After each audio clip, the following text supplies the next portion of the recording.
అత్తవారింటికి పోతున్నవమ్మ లచ్చువమ్మ నా ముత్తుల వెన్నెలమ్మ.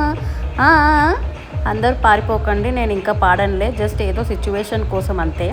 యాక్చువల్లీ మా సిస్టర్ హల్దీ ఈవెంట్లో ఈ సాంగ్ ప్లే అయ్యాక అందరికీ తెలిసిందే కదా, ఈ పాట అంటే ఎంతో ఎమోషనల్.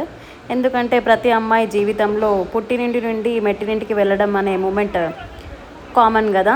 అలా మా పెళ్లి కూతురు కూడా డ్యాన్స్ చేస్తూ చేస్తూ ఒక్కసారిగా ఎమోషనల్ అయ్యింది.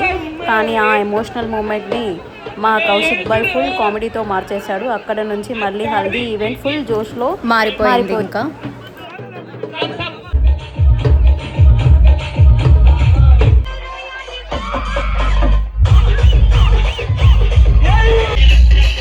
చూసారు కదా హల్దీ ఈవెంట్. ఇంకా ఇలాంటి డాన్సెస్ ఎన్నెన్నో ఉన్నాయి, వాటి కోసం వెయిట్ చేయాల్సిందే. So please subscribe to my channel.